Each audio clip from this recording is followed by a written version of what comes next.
maka dimohon kepada para peserta untuk mematikan mic dan juga di-mute suara audionya agar tidak mengganggu selama penjelasan berlangsung. Dan setelah penjelasan selesai, nanti akan dibuka sesi untuk tanya jawab bagi 3 orang penanya.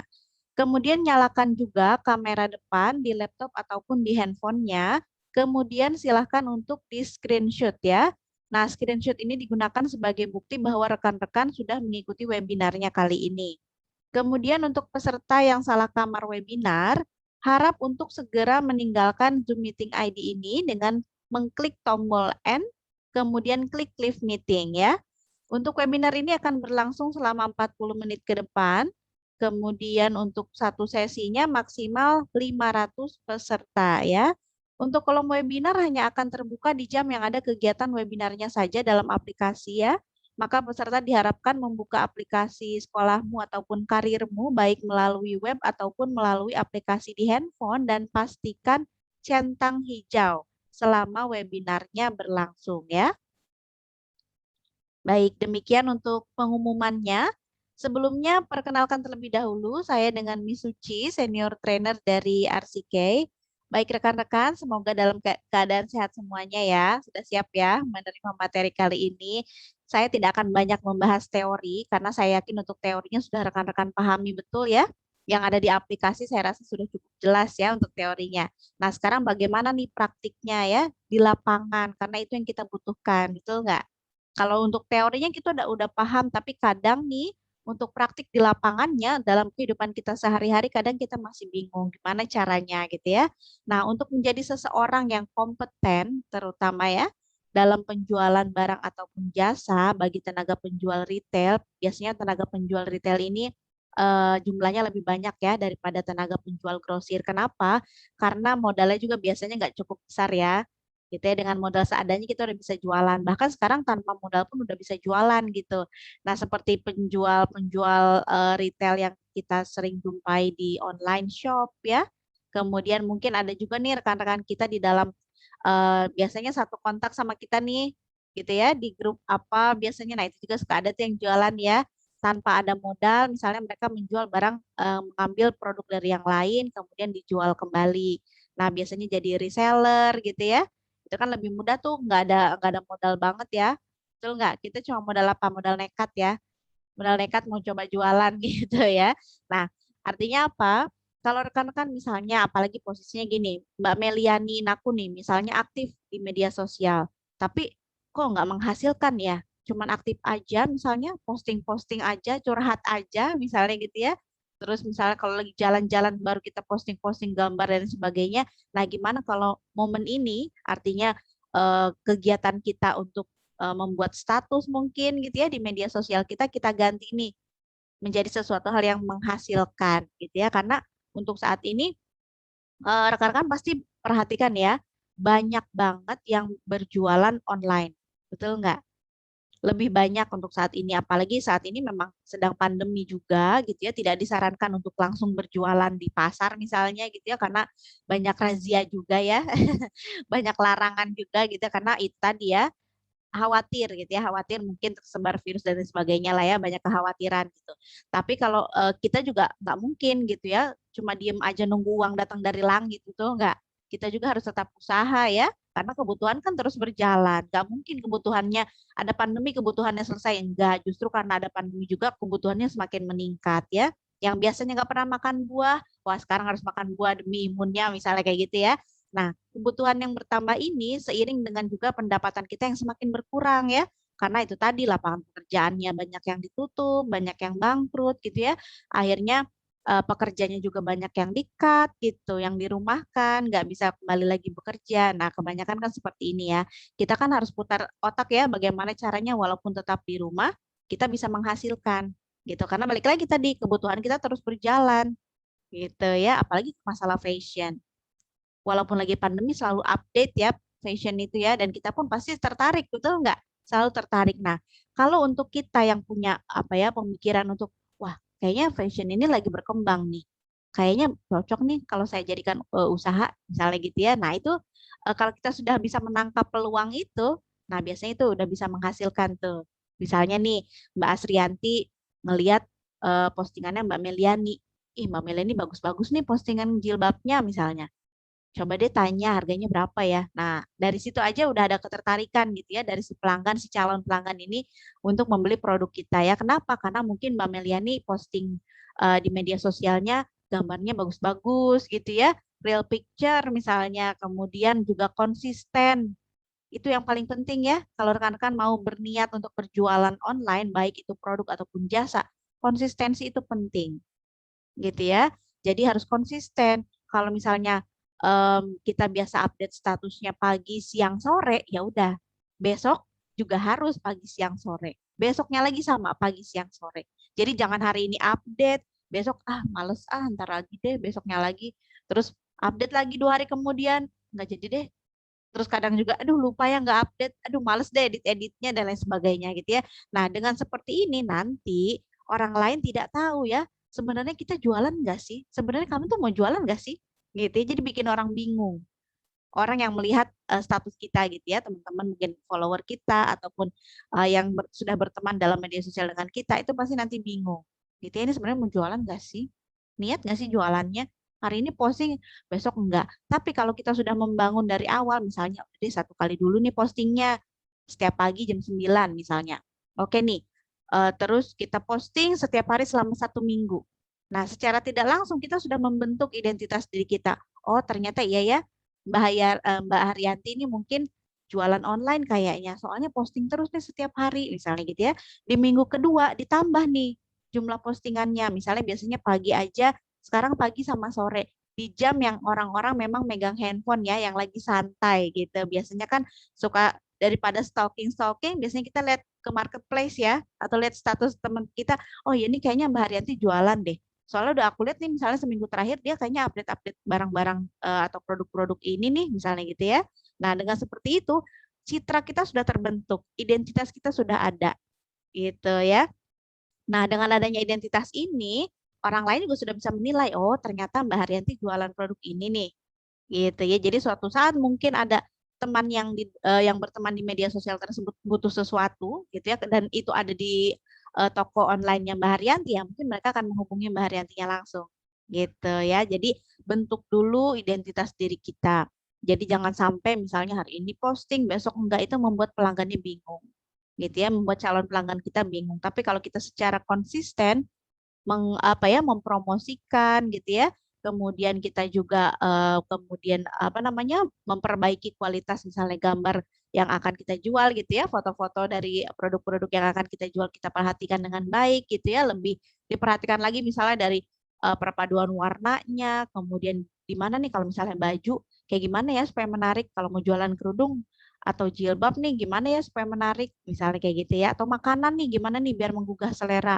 Nah, kalau perlu nih rekan-rekan juga silakan tambahkan testimonial ya, review dari rekan-rekan mungkin dari siapa yang sudah pernah membeli produk kita, jangan lupa diminta reviewnya, testimoninya ya. Karena biasanya kalau yang dari mulut ke mulut, kemudian dari testimonial real ya, real testimoni nih, misalnya dari teman kita langsung, itu biasanya lebih mudah untuk membuat pelanggan percaya dibandingkan dengan iklan-iklan. Saya tanya nih, pernah lihat iklan-iklan di televisi mengenai misalnya apa pembersih pembersih kamar mandi, pembersih apa bla bla bla gitu ya. Sekali gosok langsung hilang. Kira-kira kita langsung percaya nggak? Enggak ya, masih meragukan ya. Kenapa? Karena kita belum membuktikan. Ah, namanya juga iklan ya pasti dibagus-bagusin dong. Biasanya kayak gitu ya. Tapi lain halnya nih kalau misalnya yang bicara itu para ibu-ibu misalnya atau bapak-bapak nih yang sudah menggunakan jasa atau produk kita. Lain tuh ceritanya ya. Kata Mbak Nur Azizah misalnya bicara sama Mbak Krista Lamut nih. Itu loh, Mbak Krista, kemarin aku beli di tokonya Mas Raffi, itu bajunya bagus-bagus loh, bahannya juga bagus-bagus, kemudian motifnya banyak, misalnya gitu ya, size-nya juga ada nih yang seukuran aku nih, misalnya kayak gitu ya. Terus Mbak Krista, masa sih? Yuk coba deh dilihat ke tokonya Mas Raffi, misalnya gitu ya. Terus kan Mbak Krista penasaran ya, masa sih emang iya bener ya? Terus nggak sengaja misalnya, yaudah deh yuk kalau gitu anterin nih ke sana, biasanya suka kayak gitu ya. Besok deh kita ke sana, gitu. Biasanya apa lebih kita lebih termakan ya, lebih termakan omongan orang, betul nggak? Dibandingkan dengan kita melihat iklan-iklan. Tapi kalau di media sosial iklan ini juga penting, gitu ya. Nah iklannya harus kita kemas seperti apa itu tadi. kalau bisa misalnya ada testimoni yang real, kemudian ada gambarnya juga yang real ya, jangan yang fake ya. Jangan kita bayar orang, please ya, aku mau jualan di media sosial nih, Mas Suryanto ya, ini aku kasih uang nih Mas Suryanto, tapi postingnya bagus-bagus nih soal produk aku misalnya gitu ya. Nah, tuh kalau kayak gitu itu fake ya, gitu ya, kita bayar orang gitu kan. Nanti seolah-olah ya itu tadi nanti hasilnya pun tidak akan apa ya semaksimal yang kita usahakan seperti misalnya kita menggunakan gambar yang real gitu ya. Kemudian testimoni beribet banget ya testimoni yang real gitu ya dari teman kita misal kayak gitu ya. Oke, nah kemudian harus diperhatikan juga nih rekan-rekan ketika kita sudah berjualan tidak menutup kemungkinan ya untuk seseorang atau ada pelanggan yang nanti komplain. Harus siap nih, ya kan? Nggak melulu semua orang semua pelanggan bisa merasa apa ya kebutuhannya terpenuhi, nggak melulu semua pelanggan ini keinginannya terpenuhi, merasa mendapatkan kepuasan pelanggan gitu ya, nggak melulu ya, betul nggak? Karena setiap orang punya ekspektasi dan juga keinginan yang berbeda-beda, dan kita sebagai penjual tidak bisa mengatur itu. Mas Ronald nih datang ke tokonya Mbak Tionar Manik. Mbak Tionar Manik nggak bisa nih Mas Ronald. Pokoknya kalau Mas Ronald mau belanja di tokoku, Mas Ronald harus gini, A, B, C, D, E. Nggak boleh D, E, F, G, H, I, J misalnya gitu ya. Nggak bisa tuh kita kayak gitu. Pelanggan datang kita kasih aturan. Belum bisa tuh. Kecuali kalau jualannya online. Ya, kalau jualannya online, karena sistem online ini kan kepercayaan ya. Jadi di awal ketentuan itu harus bisa kita sharing ke mereka gitu ya, ke calon pelanggan kita. Kita harus udah kasih tahu dulu di awal ketentuan toko kita seperti apa. Misalnya barang bisa diretur kalau misalnya pada saat menerima, pada saat unboxingnya atau pada saat membuka paketnya divideokan misalnya kayak gitu ya. Nah, ketentuan-ketentuan seperti ini mungkin sering kita lihat ya. Terlihatnya kayaknya apaan sih? Banyak banget aturannya, tapi memang ini penting. Karena apa? Karena kan kita butuh bukti ya. Siapa tahu misalnya barang yang dari kita bagus, terus dia beli dari toko lain, terus malah dia komplain lagi misalnya gitu ya. Komplainnya ke kita gitu kan suka ada tuh yang kayak gitu. Betul nggak? Nggak mau rugi ya kan? Ternyata dia belinya dari toko A, terus komplainnya ke kita karena barangnya sama misalnya gitu. Nah, yang kayak gitu itu kan nanti akhirnya merugikan si penjual online tersebut ya. Makanya kalau misalnya rekan-rekan berniat untuk berjualan online, kalau punya ketentuan silahkan diberitahukan atau diumumkan gitu ya. Biasanya di captionnya atau di descriptionnya biasanya sudah dikasih tahu kan ya ketentuan untuk berbelanjanya seperti apa. Berikut deskripsi produknya. Biasanya kayak gitu ya. Apalagi kalau misalnya pengguna jasa nih, ini juga sama pentingnya ya. Komplain itu tidak bisa dihindari, gitu ya. Apalagi nanti rekan-rekan misalnya memilih untuk membuka jasa apa ya, misalnya potong rambut, misalnya ya, buka usahanya potong rambut nih. Kemudian datang ke tempat potong rambutnya misalnya Mas Agus Irawanto nih, punya usaha potong rambut gitu ya. Kemudian datanglah misalnya nih Pak Heriani ke tempatnya Pak Agus misalnya gitu ya. Minta dipotong nih rambutnya, dirapikan. Ternyata misalnya si mesin potong rambutnya itu jalan sendiri misalnya gitu ya. Sampai akhirnya misalnya terpotong nih rambutnya sampai apa namanya? Botak misalnya botak sedikit misalnya gitu ya. Kita pasti komplain kan? Tuh enggak? Mana rambut nggak bisa tumbuh cepat istilahnya gitu ya. Ini gimana nih kok rambutnya gini kamu gimana sih motongnya? Pasti banyak komplain. Pasti Pak Heri nggak terima. Saya kan mintanya dirapikan, kenapa ini saya jadi botak misalnya gitu ya. Saya kan maunya ini cuma rapi aja. Nah, kalau misalnya ada komplain seperti ini, bagaimana kita juga menyikapi hal tersebut gitu ya sebagai penjual ya, sebagai penyedia jasanya. Itu harus kita bersiap gitu ya, bersiap diri dengan hal-hal yang kemungkinan nanti akan terjadi gitu ya. Tapi semua ini bisa kita hindari juga kalau kita mempersiapkan segala sesuatunya dengan baik gitu ya. Artinya kalau kita mau buka usaha potong rambut, berarti kita harus siapin nih tenaga tenaga yang nanti akan bekerja di tempat kita atau yang nanti akan memotong rambut pelanggan kita harus yang kompeten gitu ya, harus yang sudah ahli di bidangnya. Jangan sampai misalnya potong rambutnya pengen jadi apa? Seperti Ronaldo misalnya gitu ya. Yang dipotong malah jadi kayak siapa gitu ya. Beda-beda misalnya gitu nggak sesuai. Nah, jangan sampai kayak gitu juga gitu ya. Saya mau share dulu nih untuk screen-nya sambil rekan-rekan diisi ya absensinya ya. Silakan. Kemudian yang kamera depannya belum dinyalakan, boleh dinyalakan dulu supaya wajahnya terekam ya, supaya wajahnya mudah kami untuk identifikasi karena nanti ada verifikasi ya antara absensi dengan gambar atau video yang muncul di video. Nah, ini kan kita rekam ya, ini kita record ya. Nanti hasil recordnya akan kita verifikasi gitu dengan absensi yang sudah rekan-rekan tuliskan di kolom chat gitu. Jadi kalau misalnya ada wajahnya, kemudian sesuai nih sama KTP, kemudian sesuai juga dengan namanya yang masih pakai nama-nama merek-merek handphone nih, silakan boleh diganti dulu ya supaya kita mudah nih, tip kita untuk verifikasinya lebih mudah gitu ya. Oke, ini untuk materinya akan saya bagikan dulu.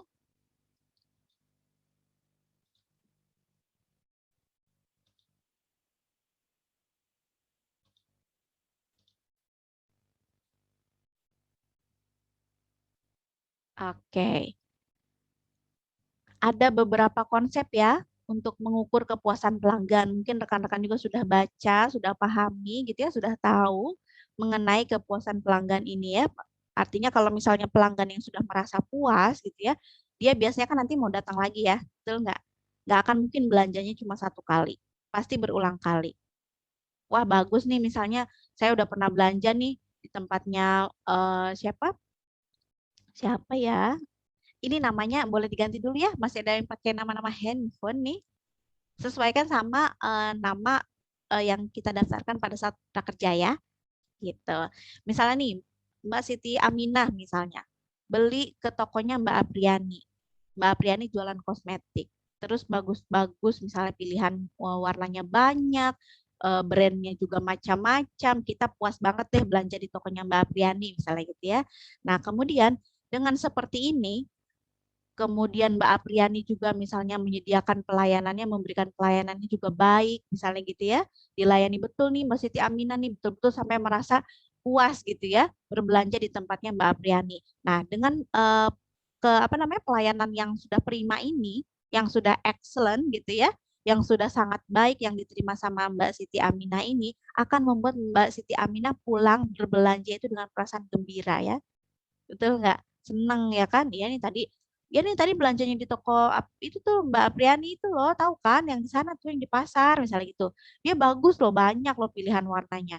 Udah gitu pelayanannya juga ramah, dia baik banget, dia sabar banget loh. Padahal aku bawel banget minta ini, minta itu misalnya gitu ya. Tapi aku tetap dilayani dengan ramah loh sama dia misalnya gitu. Nah ini secara nggak langsung ya, karena Mbak Siti Aminah merasa sudah terpenuhi kebutuhannya, kemudian sudah mendapatkan kepuasan pelanggan juga, secara nggak langsung Mbak Siti Aminah melakukan promosi kepada orang lain tanpa dibayar, tanpa perlu Mbak Apriani mengeluarkan biaya gitu ya. Nah, dengan merasa apa sudah terpuaskan gitu ya, sudah terpenuhi keinginannya Mbak Siti Aminah juga mungkin setelah kosmetik yang dibelinya pertama tadi habis akan datang lagi ke tempatnya Mbak Apriani untuk beli yang kedua kali atau mungkin ketiga kali atau keempat kali dan seterusnya sampai akhirnya nanti jadi langganan gitu ya. Nah, tapi ada juga nih pelanggan yang merasa tidak puas. Nah, ketidakpuasan pelanggan ini ada beberapa aspek ya yang bisa yang sering digunakan gitu ya untuk ditelaah ya supaya mengetahui ketidakpuasan pelanggan ini. Biasanya kita tahu pelanggan ini merasa tidak puas kalau sudah ada komplain. Biasanya gitu ya. Kalau ada komplain masuk udah pasti nih pelanggannya pasti ada sesuatu hal yang tidak sesuai dengan yang keinginannya dia ya. Tapi saya bilang tadi kalau keinginan pelanggan, ekspektasinya pelanggan kita nggak bisa prediksi, kita juga nggak bisa atur gitu ya. Maka yang bisa kita lakukan adalah memberikan pelayanan yang terbaik kepada mereka gitu ya. Dengan pelayanan yang terbaik ini otomatis nanti mereka merasa senang berbelanja di toko kita gitu ya, sehingga meminimalisir adanya komplain ini. Itu yang diharapkan ya. Kemudian nanti juga ada mungkin retur atau pengembalian produk. Nah, perhatikan juga nih rekan-rekan, apalagi kalau yang mau jualan online, produknya harus betul-betul diperhatikan, dicek dulu kondisinya bagaimana. Kondisinya baik atau ada yang rusak atau ada yang cacat, apalagi yang barang-barang elektronik misalnya ya, dicoba dulu gitu ya, dicek lagi ada nggak sesuatu yang kurang nih, misalnya kabelnya takut ada yang ketinggalan misalnya gitu ya, atau apalah gitu ya, detail-detail dari produknya silahkan dicek lagi. Dengan adanya retur atau pengembalian produk ini berarti atau menandakan adanya ketidakpuasan dari si pelanggan kita gitu ya. Mbak Ika nih, Mbak Ika punya toko online misalnya. Toko onlinenya tas misalnya ya, jualan tas nih, tas import. Mbak Ika lupa nih misalnya ngecek si tas yang baru datang nih karena banyak banget misalnya orderannya sampai lupa nih gitu ya. Lupa untuk mengecek si tas yang mau dikirimkan ke saya misalnya. Kemudian begitu saya terima si tasnya, ternyata saya temukan ada cacat nih sedikit, misalnya gitu ya, di bagian apa, misalnya saya beli sling bag di talinya, misalnya di talinya ada cacat sedikit nih, saya pasti komplain dong, betul nggak? Karena saya rasa misalnya ini kan tas import, harganya mahal, kok dikasihnya yang cacat, misalnya gitu ya, kok ini rusak nih, ada yang misalnya terkelupas dan lain sebagainya, misalnya seperti itu ya. Otomatis saya akan menghubungi lagi nih, Mbak Ika, ini loh tasnya kok kayak gini, nanti saya fotokan misalnya gitu ya. Nah, bagaimana nanti penyelesaiannya? Tinggal dikomunikasikan sama si pelanggannya. Kasih solusi yang terbaik ya. Apakah misalnya mau diretur, dikembalikan lagi produknya, kemudian nanti misalnya diganti dengan produk yang baru, tapi kalau itu misalnya produknya unlimited atau limited edition misalnya gitu ya, nggak bisa ada lagi nih produk yang kayak gini cuma ada satu Mbak, gimana nih misalnya ganti rugi dana misalnya atau lain sebagainya. Silakan nanti itu bisa dikomunikasikan kepada si pelanggannya sendiri gitu ya. Lalu kemudian ada juga nih biaya garansi. Biasanya ini kalau beli barang-barang elektronik ya. Kemudian pemanggilan barang kembali, kemudian ada juga penyebaran berita negatif. Nah, ini yang paling sering ya. Penyebaran berita negatif paling cepat. Misalnya nih, Mbak Sutini mendengar ada temennya di lingkungan rumah misalnya mendengar baru beli TV tapi TV-nya itu padahal dia besar gitu ya, misalnya 50 inch, ada nggak ya? Misalnya 50 inch misalnya belinya ya, terus misalnya begitu dicoba di rumahnya ternyata TV-nya meledak misalnya gitu ya, ada sesuatu nih, ada mungkin konsleting atau gimana lah gitu ya, terus otomatis nih nanti kan orang-orang pasti pada bicara tuh ya, iya tuh kemarin tuh misalnya si itu loh, si Mbak Diana tuh, misalnya gitu ya, Mbak Diana beli TV, meledak loh, belinya emang di mana? Itu loh di toko yang itu tuh, toko elektronik A misalnya gitu ya. Oh di situ, iya udah jangan beli-beli di situ lagi deh, di situ jelek-jelek barangnya. Nah bisa kayak gitu ya. Kita mendengar seperti ini tuh biasanya sudah langsung termakan gitu ya, termakan omongannya ya. Padahal belum tentu juga, betul nggak? Belum tentu juga itu kesalahan dari si toko elektroniknya. Siapa tahu misalnya ternyata ada konsleting listrik, atau kitanya belum paham nih cara menggunakannya, misalnya banyak kemungkinan lah ya. Tapi kalau sudah ada penyebaran berita negatif ini, biasanya itu lebih cepat nyampe nih, gitu ya. Lebih cepat kita bisa menerima dibandingkan dengan informasi yang betul-betul sebetulnya kayaknya nggak gitu juga deh kenyataannya misalnya kayak gitu ya, ada juga nih, tapi karena itu tadi word of mouth ini banyak apa ya, influence-nya tuh besar sekali, pengaruhnya besar sekali untuk kita, apalagi rakyat Indonesia ya yang senangnya berkumpul ya kan, ngobrol biasanya satu sama lain sharing, biasanya itu lebih apa ya, membuat mereka lebih percaya kepada orang yang berbicara ini dibandingkan dengan yang saya bilang tadi. Nah, kalau ada iklan, iklan apalagi iklan di televisi, itu mah cuma bohongan. Dengan satu tetes untuk 1.000 piring misalnya, kekuatan 1.000 piring atau apa gitu ya, ada ya iklan itu ya, kayaknya kita kurang percaya ya, masa sih cuma satu tetes buat sekian piring misalnya bisa langsung bersih, pas kita cobain di rumah kan ternyata enggak ya. Betul enggak? Nah hal-hal yang seperti ini yang membuat akhirnya kita nggak percaya gitu ya, kayaknya namanya juga iklan biasanya kayak kayak gitu ya, tapi kalau udah orang yang ngomong, kita dengar langsung dari orang pemakainya gitu ya, pemakai produk atau jasanya, wah udah itu pasti lebih percaya gitu ya. Ih, di tempatnya Mbak Tasmi kemarin laundrynya bagus loh, rapi banget, harum misalnya gitu ya. Nah udah tuh pasti orang tertarik, yang bener kamu, bener kok, cobain aja kalau nggak percaya. Ya udah kita cobain, datang deh ke tempat laundrynya Mbak Tasmi misalnya gitu ya. Terus ternyata dibuktikan, ternyata benar, udah muncul lagi tuh nanti, ya kan? Muncul lagi. Iya tuh kemarin juga aku katanya itu loh, kemarin dikasih tahu sama Mbak Sutini katanya di tempatnya Mbak Tasmi bagus, saya coba. Ternyata memang betul bagus misalnya gitu ya. Terus Mbak Nur nih yang mendengar penasaran, coba deh besok nyobain laundry di sana misalnya gitu ya. Dicobain nih sama Mbak Nur Fitria laundry juga nih tempatnya Mbak Tasmi misalnya gitu ya. Ternyata bener, wah terus tuh nanti nyebar gitu ya. Nyebar berita tapi yang positif. Nah, begitupun yang negatif nggak menutup kemungkinan juga gitu ya. Untuk tersebarnya berita negatif kalau misalnya si pelanggan tersebut merasa pelayanan yang kita berikan ini kurang baik, kurang ramah misalnya.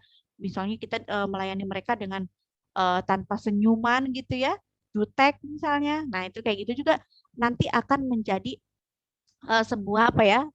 Menimbulkan sebuah tanggapan ataupun feedback gitu ya bagi si pelanggannya, entah itu negatif ataupun positif. Gitu. Makanya ketika nanti rekan-rekan berniat ingin berjualan online ataupun offline, pastikan pelayanan itu nomor satu. Karena pelanggan yang dilayani dengan baik, diberikan servis yang excellent, itu akan lebih mudah menerima gitu ya, akan lebih senang berbelanja. Biasanya seperti itu ya. Nggak usah jauh-jauh dulu deh ke orang lain gitu ya, nggak perlu kita tanya orang lain, tanya dulu sama diri sendiri. Kalau kita belanja misalnya nih Mas Ronald Ramadan belanja ke minimarket. Kalau si mbak-mbak penjaga atau pelayan tokonya ini menyapa, selamat pagi Mas, selamat berbelanja.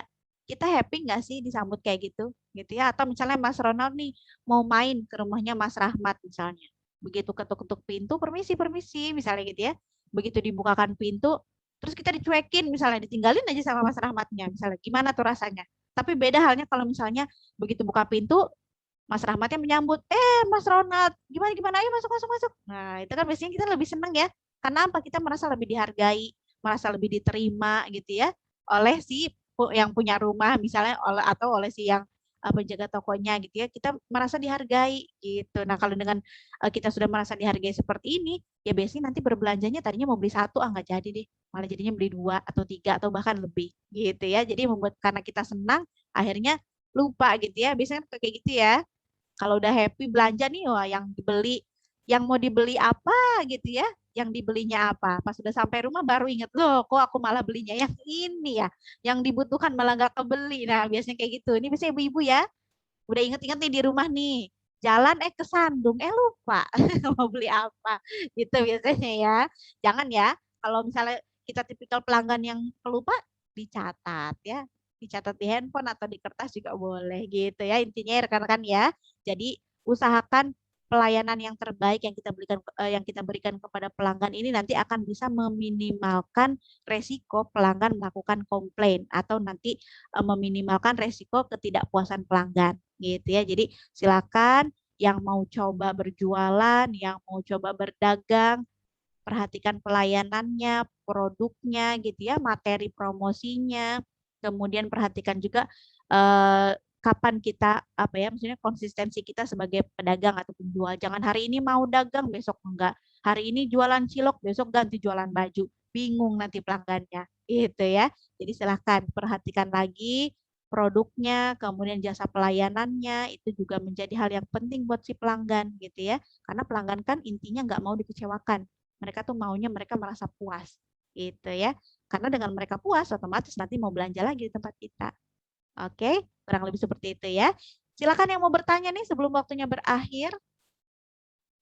Ada 3 menit ya, kalau udah bicara suka bablas ya, mohon maaf ya. Oke, silakan yang mau bertanya. Boleh, ini masih banyak loh yang belum menyalakan kamera videonya. Silakan dinyalakan terlebih dahulu supaya wajahnya terverifikasi dengan baik ya. Jadi kalau suatu saat nanti misalnya amit-amit, misalnya ada masalah nih, misalnya webinarnya udah ikut kok, tapi Tapi kok nggak centang hijau juga misalnya. Nanti kan kita minta buktinya ya, boleh nggak Mas dikirimkan screenshotnya yang waktu Mas ikut webinarnya? Ada sih screenshotnya, dikirimkan screenshotnya. Tapi wajahnya nggak ada, cuman gambar avatarnya aja yang seperti profil itu ya, blank hitam dan juga misalnya cuma ada wajah saya aja. Nah itu nggak bisa kita buktikan tuh, gitu ya. Jadi silakan dinyalakan kamera depannya, wajahnya tunjukkan, belum mandi juga nggak apa-apa, nggak kecium kok baunya sampai sini ya, tenang aja ya. Belum gosok gigi nggak masalah ya, kita kan jauh ya, tenang aja nggak apa-apa. Yang penting wajahnya terekam dengan baik ya kan, di screenshot. Kalau misalnya nih Mbak Asrianti aktif di IG nih, boleh dong dibuatkan story ya, bikin Insta story nih. Kemudian jangan lupa tag nih @RCK ya, kasih caption yang menarik. Misalnya iya nih tadi saya disinggung nih sama narasumbernya misalnya gitu ya. Saya tadi disinggung nih sama Miss Suci karena saya belum mandi, kok dia tahu ya. Misalnya. Jangan ya tapi ya. Kasih caption yang menarik ya, boleh ya. Oke. Oke nih ada pertanyaan pertama dari Mbak Meliani. Mana ya orangnya ya? Oke ini dia Mbak Meliani ya. Oke. Cara mengatasi kios saingan yang sering menjatuhkan kios sembako kita. Wah, ajak berantem aja ya. Bersaingnya nggak sehat nih kalau kayak gini ya. Gimana sih? Nggak boleh harusnya ya. Betul nggak? Nah, kalau misalnya seperti ini, sebetulnya kita kan kalau dari segi agama ya, kita percaya ya, rezeki itu sudah ada ya, sudah diatur masing-masing, betul nggak? Mau dia ngejelek-jelekin kita bagaimanapun, kalau itu belum rezekinya dia, kalau itu rezeki kita ya pasti lari ke kita, bagaimanapun caranya, gitu ya. Kalau dari sisi agama ya, religi banget ya. Nggak ya, tapi ini benar ya. Kalau untuk apa rezeki kan memang sudah diatur gitu ya. Saya yakin di semua agama pun sama ya prinsipnya, artinya kalau udah rezeki ya pasti nggak akan kemana-mana kok gitu, pasti dengan caranya sendiri nanti akan datang ke kita. Tapi kalau misalnya apa namanya si kios sebelah kita nih, karena kan kalau kayak di pasar ya, yang dagang baju nggak cuma satu toko kita aja, betul nggak? Banyak toko yang lain, ya betul ya Mbak Meliani ya. Boleh diaktifkan mic-nya ya, biar sama-sama nih ceritanya biar full version dari Mbak Meliani ini. Oke, diklik tuh tombol mic-nya Mbak Meliani. Oke, salam kenal ya Mbak Meliani ya. Salam. Sama kios sebelah sering ngobrol nggak? Enggak, karena sudah tahu sikapnya udah berbuat sesuatu yang tidak baik terhadap kita, atau memang saya menutup diri nggak mau ngobrol sama orang-orang yang ada di sekitar kita, atau gimana? Karena mereka marah, entah Marah, marah atau karena kurang tahu juga. mungkin sirik ya. iri Iya, iri gitu ya, mungkin iri ya, kok Mbak Meliani dagangannya laku mulu nih, laris mulu, kok ke kita nggak ada, mungkin seperti itu dia yang dia rasakan mungkin ya, kita juga nggak tahu ya perasaan seperti apa, atau mungkin ada dendam pribadi. Enggak ya, drama banget ya, jangan sampai ada dendam-dendam ya, mungkin ya itu tadi, biasanya kan kalau namanya persaingan ya, ada yang sehat ada yang tidak sehat, tapi selama ada orang lain yang melakukan hal-hal yang tidak baik terhadap kita, nggak usah dibalas ya, biarkan tangan Tuhan yang membalas kalau untuk masalah itu. Bahaya ya. Gak kebayang dong misalnya kalau Mbak Meliani terpancing emosinya mereka gitu ya. Mereka pancing nih emosinya Mbak Meliani, terus akhirnya Mbak Meliani terpancing sampai misalnya bawa-bawa pisau, ayo kamu sini, aku bunuh kamu. Wah, bahaya ya kalau kayak gitu ya. Jangan sampai ya. Artinya kita sebagai orang yang waras ya, yang mengerti bagaimana cara bersaing dengan sehat, lebih baik mengalah. Itu yang cara yang pertama kalau menurut saya ya. Mungkin rekan-rekan dari yang lain ini mungkin ada pendapat juga ya, silahkan nanti boleh di-share ya. Nah kalau misalnya menurut saya seperti itu, biarkan ya kita yang waras mengalah. Kita yang waras lebih bisa memahami perilaku dia kenapa sih bisa begitu, gitu ya. Kayaknya ada sesuatu hal deh. Itu tadi mungkin dia iri gitu ya. Dagangannya Mbak Meliani kok lebih laku daripada daganganku ya. Apa yang salah? Kalau dia pedagang yang apa ya, pedagang yang baik, pedagang yang punya attitude gitu ya, pedagang yang paham tentang produknya, pasti dia akan lebih berinovasi ketimbang dia iri-iri sama kita. Betul nggak? Harusnya berpikir dong, wah Mbak Mele ini laku nih jualan ini. Misalnya gitu ya, jualan wafer yang coklat aja Mbak Mele ini laku. Aku berarti harus gimana ya? Karena Mbak Mele ini udah jualan yang coklat, aku coba deh jualan yang rasa lain, misalnya rasa strawberry, vanilla, misalnya gitu ya. Coba deh aku jualan yang lain. Harusnya kan seperti itu, betul nggak? Kalau kita mau berinovasi, cobain lagi misalnya wafernya biasanya bentuknya kotak aja nih. Mau cobain deh beli cari wafer yang misalnya bentuknya segitiga misalnya gitu ya, supaya orang lebih tertarik atau gimana gitu. Itu harusnya dia bisa berinovasi harusnya ya, tapi ya itu tadi namanya manusia ya, kadang sirik, kadang iri, dengki dan lain sebagainya, ngeliat orang lain sukses bukan ikut senang malah ih kok dia sukses ya. Drama banget ya kayak di film-film apa gitu ya kan, banyak tuh kayak gitu ya, tapi tadi nggak boleh ya kita balas ya, kita cukup mengalah saja, kita yang waras mengalah, kita yang waras lebih lagi berinovasi gitu ya, walaupun misalnya nanti dia meniru produk kita biasanya gitu ya, Mbak Mila ini jualan bajunya warna hijau semua, saya juga besok mau jualan, misalnya gitu, biasanya kayak gitu tuh saingannya ya, diam-diam gitu kan ngeliatin, merhatiin apa yang jual, atau bisa juga dia mengirim ghost shopper nih, mata-mata gitu ya, yang apa, coba deh ke tokonya Mbak Mila ini pura-pura aja beli misalnya gitu ya, coba dilihat di situ ada apa aja yang jual, bisa ada juga yang kayak gitu ya kan. Nah yang seperti ini mau siapapun yang datang, mau sekalipun itu pesaing, kita tetap layani dengan baik ya, biarin dia mencontoh, nggak apa-apa, itu malah lebih bagus ya, supaya dia lebih baik lagi, supaya dia jangan iri-iri lagi sama kita. Tapi itu tadi ya, pelanggan ataupun nanti calon pelanggan baru yang datang ke toko kita, mereka juga nanti akan melihat kok pelayanan yang kita berikan seperti apa. Mereka juga pasti merasakan mana nih, kan biasanya suka ada yang maksa, si penjual tuh suka ada yang maksa ya. Ini nih Mbak, ya Mbak, di sini Mbak, di situ jelek Mbak, di sini aja beli-belinya Mbak. Biasanya suka ada yang kayak gitu tuh, ya kan? Jahat ya mulutnya ya. Di situ barangnya jelek Kak, di sini Kak yang bagus Kak. Biasanya suka ada kayak gitu tuh ya. Nah, pelanggan juga nanti, pelanggan kita cerdas-cerdas kok, betul nggak? Pelanggan juga tahu, mereka juga maunya ya barang yang saya mau beli ini harus bisa memuaskan saya, harus sesuai dengan keinginan saya. Sekalipun nanti misalnya barang tersebut tersedia di toko pesaing kita ini, tapi toko pesaing kita tidak memberikan pelayanan yang baik terhadap kita sebagai pelanggan, dia nggak mau kok. Cobain deh. Mau nggak kira-kira misalnya nih Mas Nuryanto nih, datang ke toko pesaing tersebut, misalnya dijutekin. Mas, di sini aja Mas belinya Mas. Masnya mau beli yang mana? Lama, misalnya Mas Nuryantonya pilih-pilih dulu, misalnya gitu ya. Mas, jangan lama-lama lah, cepat lah ini, mau yang mana jadinya belinya. Misalnya kayak gitu ya. Nah, dengan pelayanan seperti itu, pasti Mas Nuryanto nggak mau belanja di situ. Nggak jadi deh. Pindah ke toko sebelahnya, misalnya gitu ya. Nah, di toko sebelah ini dia nih kuncinya kita. Kasih pelayanan yang baik. Silakan Mas dipilih dulu. Nanti kalau sudah ada pilihannya, boleh panggil lagi saya. Atau Mas saya misalnya butuh penjelasan tentang produknya, nanti saya bantu, misalnya gitu ya. Itu kan lebih enak. Betul nggak?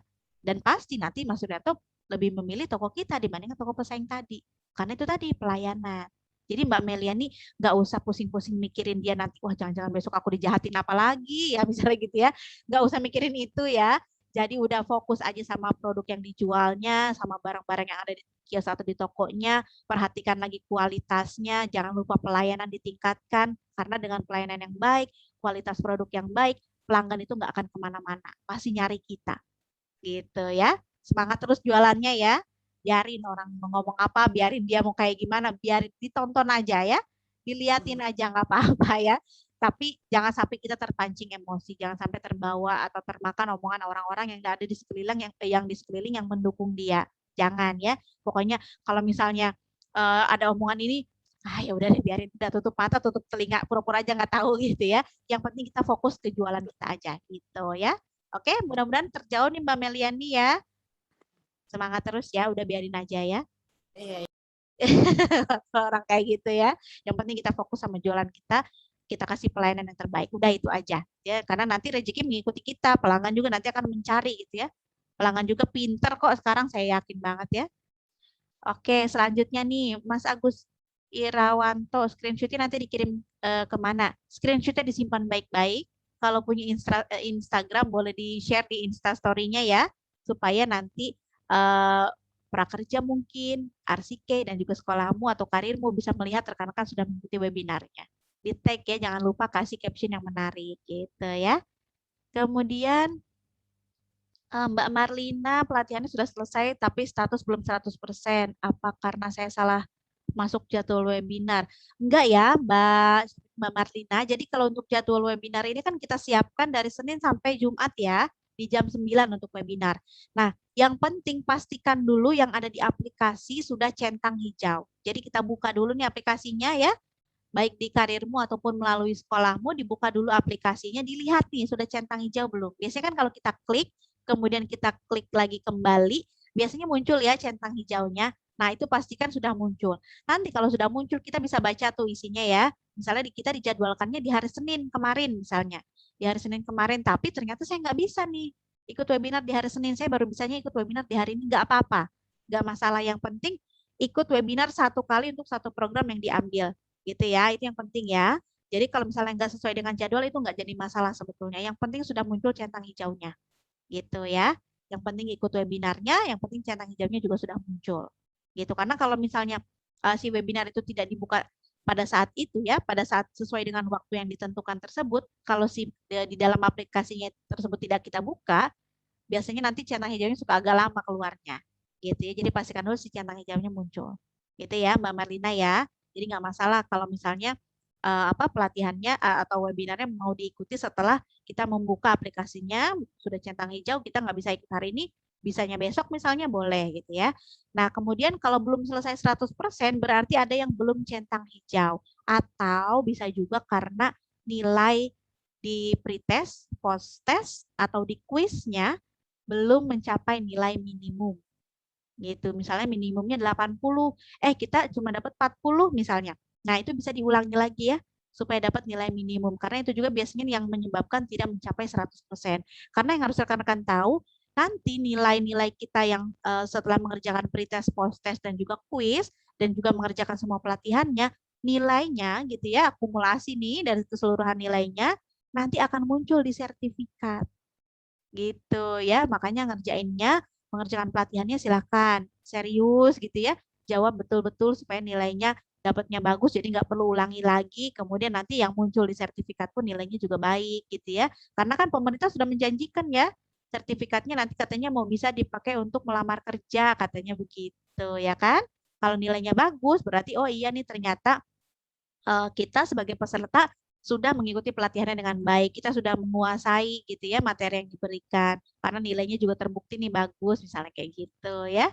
Jadi silakan diperhatikan lagi detailnya satu persatu dari kolom nomor 1 sampai akhir, dilihat dulu, takutnya, khawatirnya ada yang terlewat si centang hijaunya. Khawatirnya seperti itu ya Mbak Marlina ya, atau yang lain juga nih, silakan ya dicek kembali.